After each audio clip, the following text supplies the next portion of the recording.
You most likely recognize this face from your feed. His name is Dalen, and over the past 12 months, he's built an audience of 300,000 plus members, redefined a new blogging style, and inspired thousands through his content. In the past year, Daniel has gained massive visibility, but despite all this recent success, many people still don't know how he makes his money. His brand is so strong, he doesn't need to sell you anything, and yet he's pulling in millions every single month. Now, after a year of staying quiet about any products or promotions, Daniel's dropping something big. His glasses brand, Lense. But this isn't just another product launch. It's a calculated marketing move that will net him millions in a way that many people haven't even thought about. Hi, I'm Giovanni, and I work with some of the most well-known founders and creators to help them build magnetic brands that attract the right people, clients, and opportunities.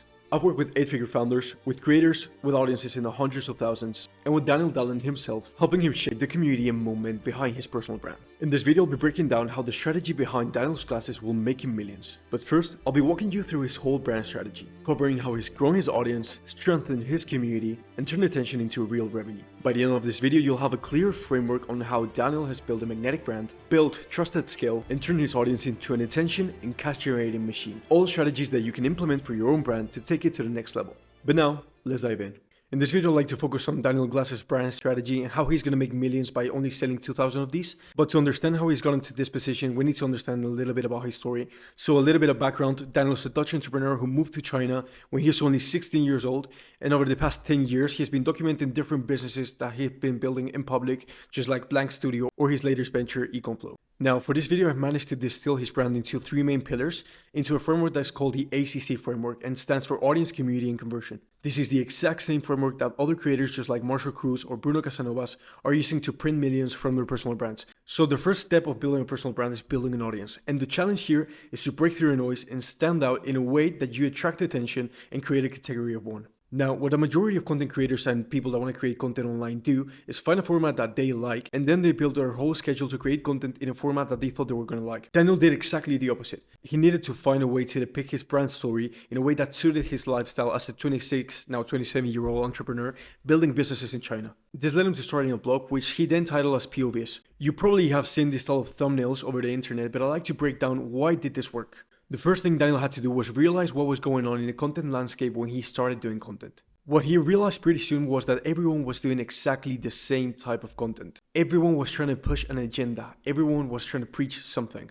They use content as a platform to market their products and basically get their audience buying from them. When it comes to the style, every single video was highly edited, scripted, and polished. Everyone was doing studio breakdowns, sitting down behind a desk with perfect lighting, perfect camera angles, and doing the same style of content. When it came to formats, everyone was pushing short form because we had to experience what was called the TikTokification of social media.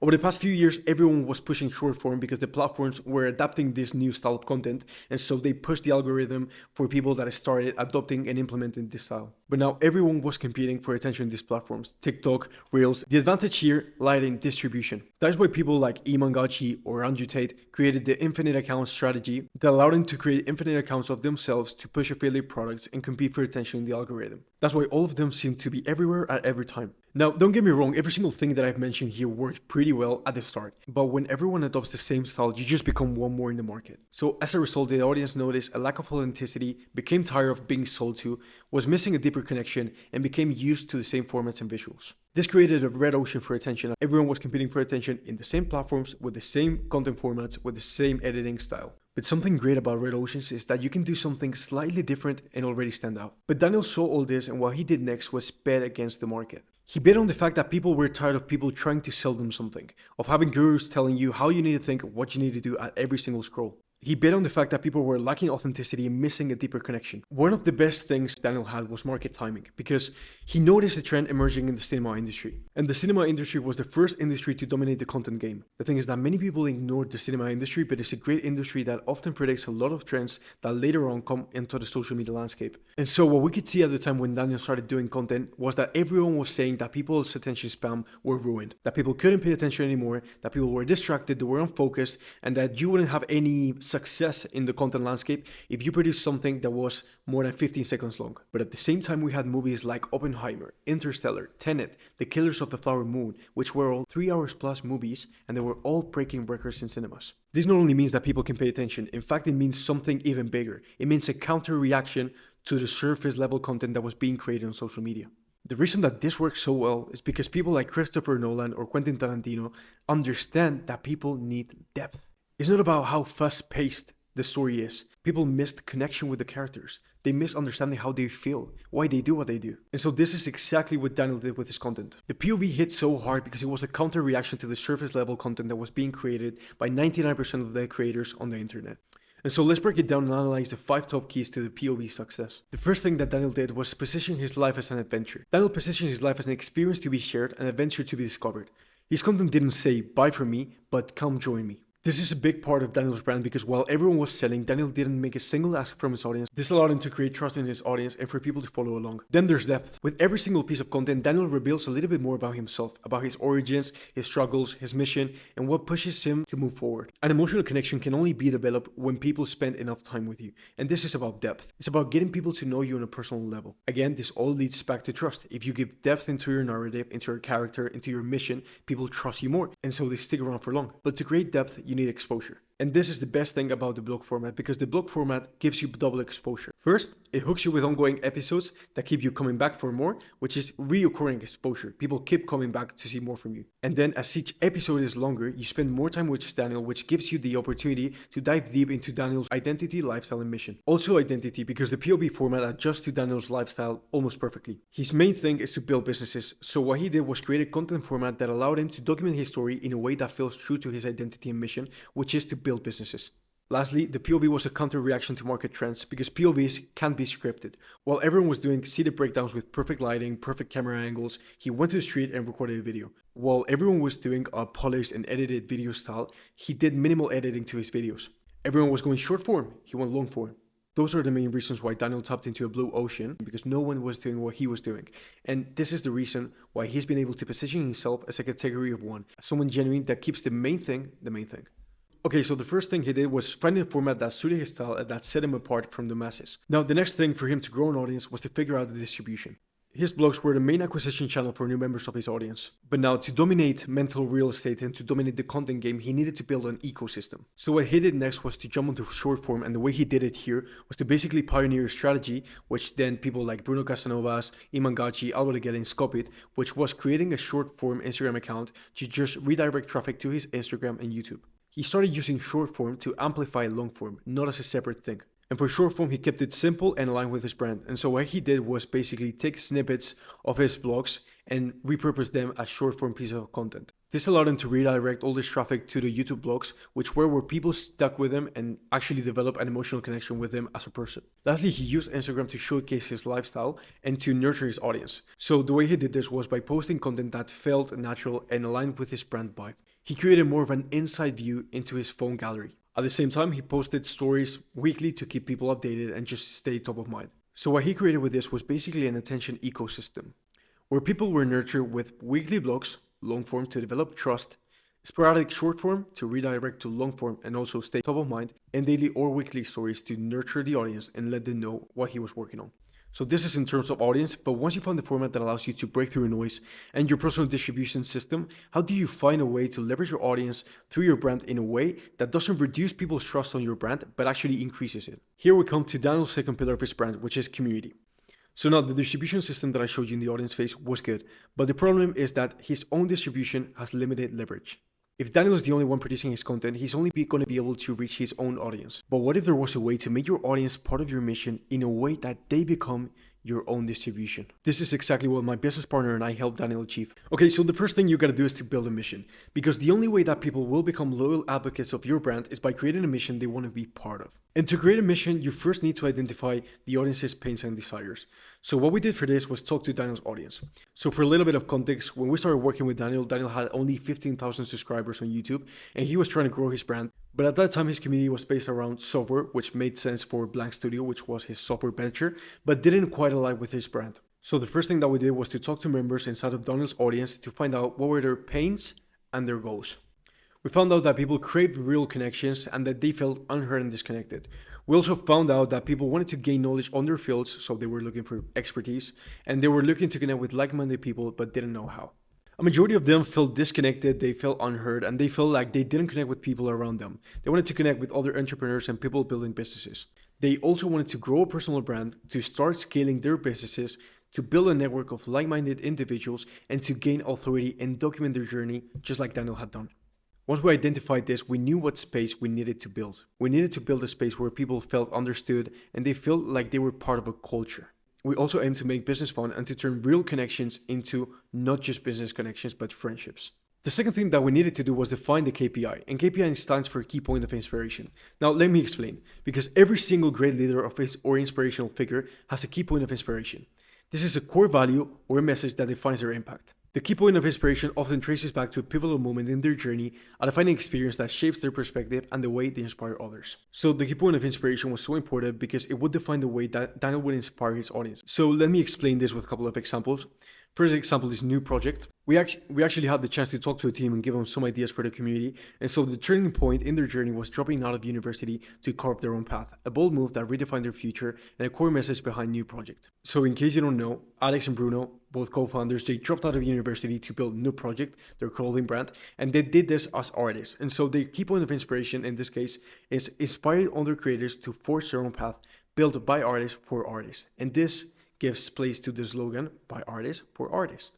Another good example is George Heaton and Represent. So the defining aspect of Represent is George Heaton's relentless pursuit of world-class performance, both as an athlete and also as an entrepreneur. This is basically the core of his brand, is the essence of what he's doing.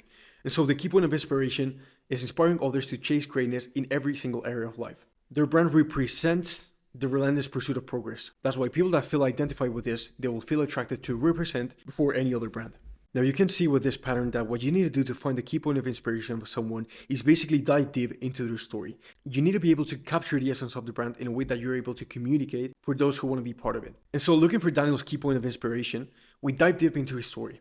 Daniel had spent years documenting his journey, moving to China, learning Chinese from scratch, becoming a millionaire at 23, losing it all, and then building it back up again. But the most important thing wasn't just his story. It was the fact that he shared the whole process as it happened. The main thing was that he had built his life in public. This was what made me come up with the term building in public and to come up with the idea for Daniel to own and coin this term. And so with this key point of inspiration, we gave start to his movement and we built a space where people could exchange skills and niche specific knowledge, connect with like-minded people, make business fun, and gain exposure through sharing value. And this is the key part of this. And it's important because this is the foundation for distribution. Through the mission of his brand, we incentivize people to adopt Daniel's lifestyle and document their businesses and ventures in public by using the same signature thumbnail design that Daniel used, which was the POV. By doing this, people that follow Daniel would recognize each other and connect based on the values that they share, while at the same time, they would push Daniel's brand organically. The internet was flooded with his thumbnails, which made the algorithm push these videos forward and give them more views than usual. This strategy, the content mass adoption, had two objectives in mind. First of all, we wanted to generate unlimited organic reach. The mass adoption content strategy allowed Daniel to reach his follower audiences, igniting a chain reaction and amplifying his brand reach way beyond his own individual capacity. The reason this is because everyone was using Daniel's signature style, which was the POV. So indirectly, every single thumbnail with POV pushed Daniel's brand forward. And so he gained exposure to his audiences. This created the chain reaction that I mentioned at the start of this section, which was new followers introduce other followers to Daniel's content. This is what allowed him to scale organically way faster than he could have scaled on his own. The second outcome and objective was to generate trust at scale. By caring for his audience and providing something in exchange of nothing, Daniel managed to create a deep sense of trust with his audience.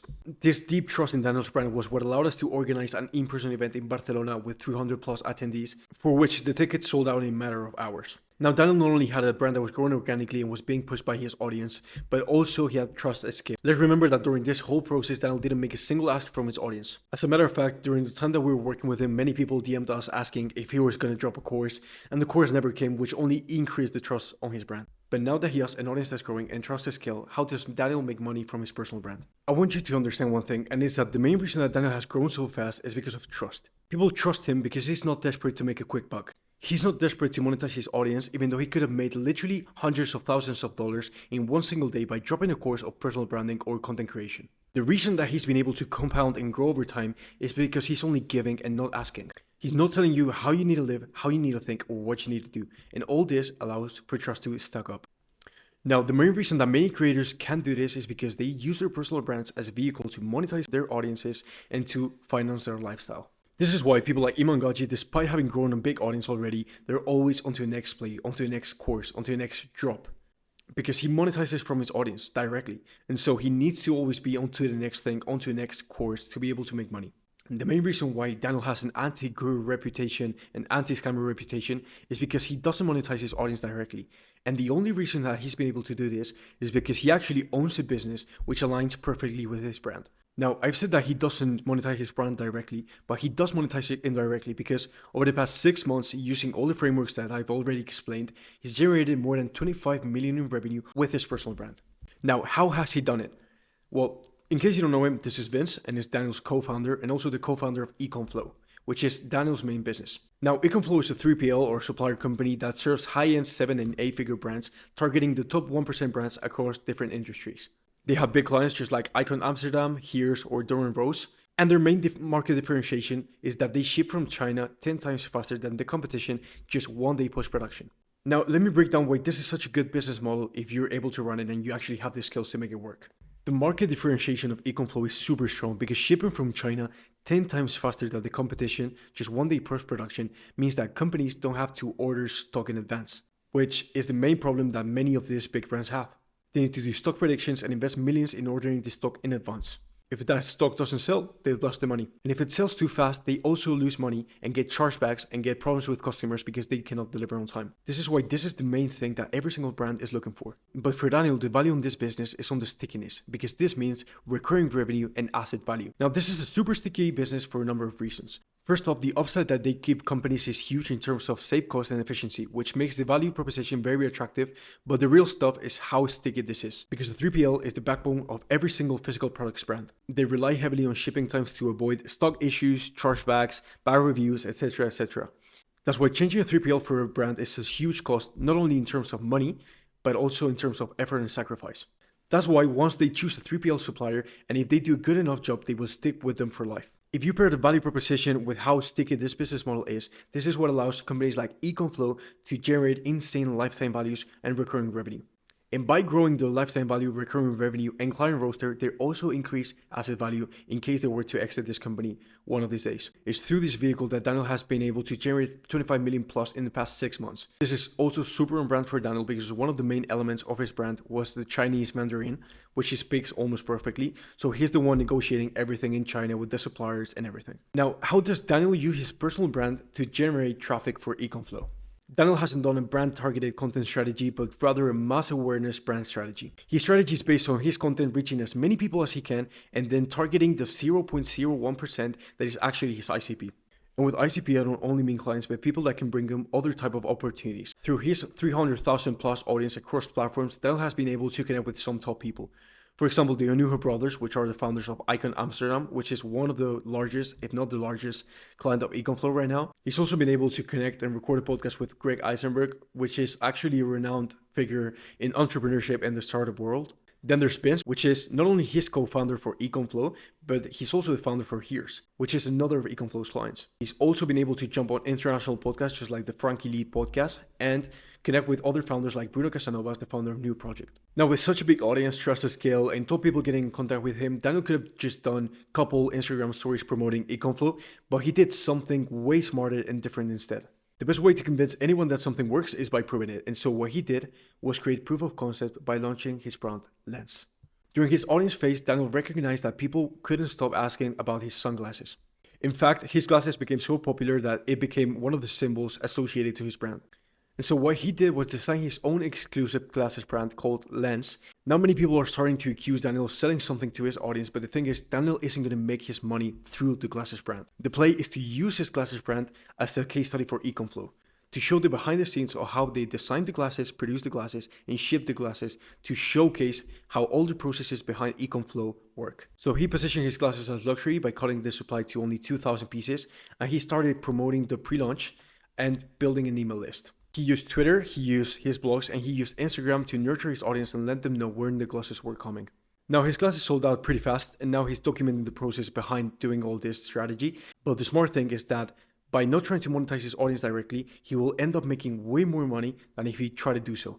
So what things can we learn from Daniel Dalen's brand strategy? First of all is break through noise. You need to offer depth and authenticity instead of chasing trends. The main reason why Dalen's content succeeded is because he went against the market. He rejected overproduced, oversellsy content to go more in depth, and that allowed him to connect with his audience. The key here is to find a style that suits to you and to your routine. If you're an entrepreneur that's always traveling, it doesn't make sense to make studio setup videos. If you're a personal brand consultant just like me, it makes sense that you make this kind of educational videos. So analyze your own routines, analyze your priorities, and define the style of content that suits you better. The second thing was build trust first. Give value without asking for anything in return. Daniel didn't sell anything to his audience over a year, which has allowed him to compound his brand and to now make millions from it, while other people make some thousands. The fastest way to kill your brand is to make an ask too quickly. Authenticity will take you way further in life because it's impossible to fake. In third place, you need to activate your audience. You need to turn your audience into ambassadors. People stick with you when they resonate with your mission. So if you want people to stick with you for the long term and grow an audience that compounds, you need to build a mission that taps into their pains, goals, and desires. You need to help them see themselves in your journey. In that way, they will share your content for you and amplify your message. And lastly is to monetize through alignment, monetize through intent. The majority of people nowadays are trying to monetize through any means, and that's the fastest way to kill your brand's trust, your brand's reach, and to kill your brand in general. You need to monetize in a way that feels purposeful and that connects with your audience and your brand story and mission. But the less that you sell to your audience, the more authentic and scalable your brand becomes. Now, you can take all of these frameworks and implement it on your own, but if you like help designing a brand strategy and a brand identity that attracts the people that you want to attract, the right clients, opportunities, and deals, you can head off to creatorcommunity.com down below in the description. In case you're here for the strategy breakdowns and information, I also have a newsletter where I share weekly updates of brand strategies, frameworks, and the most recent strategies that every single creator is using to grow and scale their personal brands. So without further say, I hope you've enjoyed this breakdown and see you in the next one. Bye.